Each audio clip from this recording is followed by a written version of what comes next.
Hola y cordialmente bienvenidos a este canal, donde les saluda con mucho amor, reverencia y profundo respeto en el nombre de nuestro Señor Jesucristo, el honorable pastor y maestro José Cruz, quien hoy les compartirá esta historia llena de inspiración divina y propósito espiritual.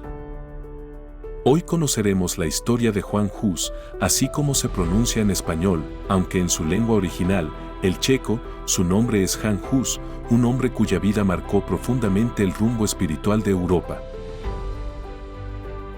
Jan Hus emerge como una figura central y trascendental en la era previa a la Reforma Protestante. Su influencia fue profunda y duradera, marcando un antes y un después en la historia religiosa. Este sacerdote, filósofo y reformador bohemio, de origen checo, desafió las estructuras de poder de su tiempo. Su pensamiento y acciones resonaron en toda Europa. Impactó significativamente el panorama religioso y político de principios del siglo XV. Sus ideas sembraron las semillas de futuros movimientos de reforma. La vida y muerte de Jan Hus estuvieron marcadas por una convicción inquebrantable. Su trágico martirio lo convirtió en un símbolo de resistencia. Su figura se consolidó como un precursor fundamental de Martín Lutero. Las similitudes en sus críticas a la Iglesia son notables. Hus fue un incansable campeón de la reforma religiosa. Abogó por una Iglesia más pura y fiel a los principios bíblicos. Jan Hus nació alrededor del año 1370 en Osijek, una pequeña localidad de Bohemia. Sus orígenes humildes no impidieron su ascenso intelectual. Ascendió rápidamente en las filas del clero, culminando su formación con su ordenación como sacerdote. Su erudición era ampliamente reconocida. Posteriormente, alcanzó la prestigiosa posición de rector de la Universidad Carolina de Praga. Desde allí, sus ideas comenzaron a difundirse con mayor fuerza. Hus fue profundamente influenciado por los escritos de John Wycliffe, un teólogo inglés. Las obras de Wycliffe llegaron a Bohemia a través de estudiantes y viajeros. Wycliffe, un teólogo de Oxford, había desafiado abiertamente la autoridad papal. Sus críticas a la jerarquía eclesiástica eran radicales para la época. Además, Wycliffe defendía la Biblia como la fuente última y suprema de autoridad religiosa. Esta postura contrastaba con la tradición eclesiástica. Hus abrazó con fervor las ideas de Wycliffe, reconociendo su valor y pertinencia. Vio en ellas un camino hacia la verdadera reforma. No solo adoptó estas ideas, sino que también tradujo las obras de Wycliffe al checo. Esto permitió una difusión más amplia entre la población. Diseminó ampliamente los trabajos de Wycliffe, haciendo que sus conceptos fueran accesibles a un público más vasto. Su labor fue crucial para la propagación de estas doctrinas. El celo reformista de Jan Hus se centró en varias cuestiones clave. Buscaba una renovación profunda de la Iglesia y sus prácticas. Criticó severamente la corrupción y las fallas morales del clero. Denunció la avaricia y el lujo que percibía en la jerarquía eclesiástica. Se opuso firmemente a la venta de indulgencias, considerándola una perversión de la doctrina cristiana. Argumentaba que el perdón divino no podía ser comprado. Hus defendió la importancia de la predicación en la lengua vernácula. Creía que el mensaje de Dios debía ser comprensible para todos. Su objetivo era hacer que las Escrituras fueran accesibles a la gente común. Esto implicaba traducir la Biblia y fomentar su lectura directa. Abogó por la comunión bajo las dos especies, es decir, pan y vino, para los laicos. Esta práctica era común en la Iglesia primitiva. Esta propuesta desafiaba directamente la tradición católica establecida. La Iglesia solo ofrecía el pan a los laicos, reservando el vino para el clero. Las opiniones de Hus rápidamente ganaron un considerable número de seguidores. Su mensaje resonó especialmente entre la población checa. Fue visto como una voz valiente contra los abusos percibidos de la Iglesia. También se opuso al dominio del clero de habla alemana en Bohemia. Sus críticas abiertas y directas atrajeron la ira de la jerarquía eclesiástica. La Iglesia no toleraba desafíos a su autoridad. Fue excomulgado en el año 1410, una medida severa que lo separaba de la comunidad de creyentes. Sin embargo, su influencia no disminuyó.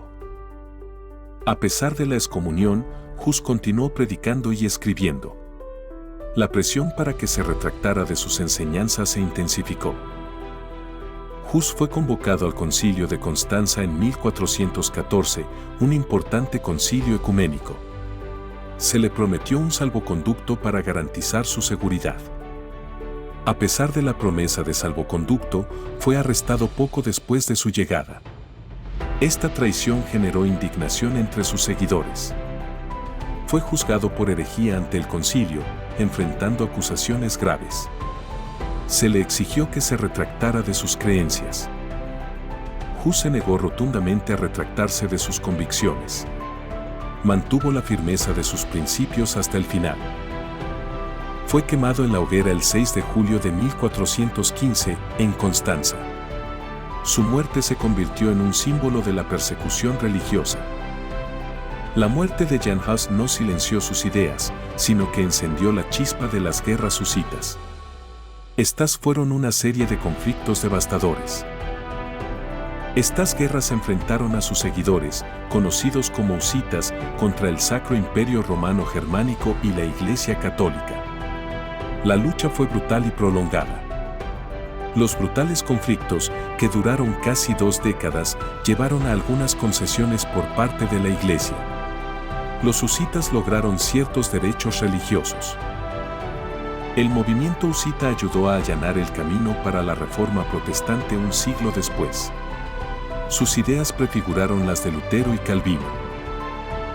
El legado de Jan Hus perdura como un símbolo de la reforma religiosa. Su valentía inspiró a generaciones de disidentes.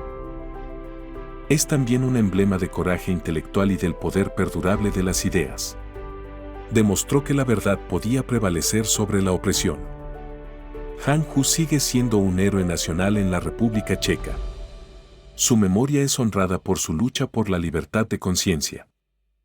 La figura de Jan Hus permanece como un símbolo imperecedero de valentía espiritual, pues su vida y su martirio continúan recordando a su nación que la libertad de conciencia es un tesoro que debe resguardarse con integridad y determinación. Su testimonio, marcado por una fidelidad inquebrantable a la verdad que proclamaba, sigue inspirando a generaciones enteras a defender la dignidad humana y el derecho sagrado de pensar y creer sin coerción. La memoria de Hus se levanta como un faro en la historia checa, iluminando el camino de quienes aún luchan por una fe auténtica y por la libertad interior que ninguna autoridad terrenal puede sofocar. Su legado, escrito con la tinta del sacrificio y la convicción, continúa recordando que la libertad de conciencia no es un privilegio otorgado por los poderosos, sino un derecho inherente a toda persona creada con propósito y dignidad. El eco de su valentía resuena a través de los siglos, invitando a cada generación a examinar su propia fidelidad a la verdad y a defenderla incluso cuando el costo sea elevado. Su vida, marcada por la resistencia pacífica y la firmeza espiritual, sigue siendo un llamado a rechazar la opresión y a abrazar la libertad interior que nace de una conciencia iluminada por la verdad. La historia honra su nombre porque su lucha no fue meramente política o intelectual, sino profundamente moral, recordándonos que la libertad de conciencia es la base de toda sociedad verdaderamente justa. Su ejemplo perdura como una herencia espiritual que desafía a los pueblos a no ceder ante la injusticia, sino a sostener con valentía la convicción de que la verdad merece ser defendida aún frente a las llamas del sacrificio. Su vida y muerte son un testimonio elocuente de la lucha constante por la libertad religiosa. Su sacrificio no fue en vano. Su entrega absoluta, marcada por convicciones inquebrantables, se convirtió en una luz que atraviesa generaciones, recordándonos que la defensa de la libertad religiosa siempre exige valentía y un corazón dispuesto a pagar el precio más alto. El eco de su sacrificio resuena como un llamado solemne a no claudicar ante la opresión, pues su vida demuestra que la fe auténtica tiene el poder de desafiar incluso a los sistemas más hostiles. Su testimonio, forjado entre dolor y esperanza, nos inspira a mantenernos firmes en la verdad, sabiendo que cada acto de fidelidad contribuye a preservar el derecho sagrado de adorar sin temor. A través de su muerte, comprendemos que la libertad espiritual no es un privilegio pasajero, sino una herencia conquistada con sangre, lágrimas y una convicción que trasciende la vida misma. Su historia nos recuerda que la lucha por la libertad religiosa no se libra solo con palabras, sino con vidas dispuestas a convertirse en semillas de un futuro más justo y más digno. El valor con el que enfrentó la adversidad revela que la fe, cuando es auténtica, se convierte en una fuerza imparable capaz de transformar sociedades enteras y abrir caminos donde antes solo había oscuridad. Su memoria permanece como un faro que guía a quienes hoy siguen defendiendo la verdad, recordándonos que ningún sacrificio ofrecido por causa de la fe queda sin fruto ante los ojos de Dios. Su legado, escrito con la tinta del sufrimiento y la esperanza, nos impulsa a continuar la lucha por la libertad espiritual, conscientes de que su entrega abrió puertas que hoy seguimos cruzando. Le damos gracias a nuestro Padre Celestial por guiarnos hasta este momento final, sabiendo que este video no llegó a su vida por accidente, sino como un regalo divino destinado a fortalecer su espíritu. Si algo en esta historia resonó profundamente en tu alma, confírmalo dando me gusta y suscribiéndote, para que no te pierdas el contenido espiritual que continuaremos trayendo para tu crecimiento. Yo soy El Salvador.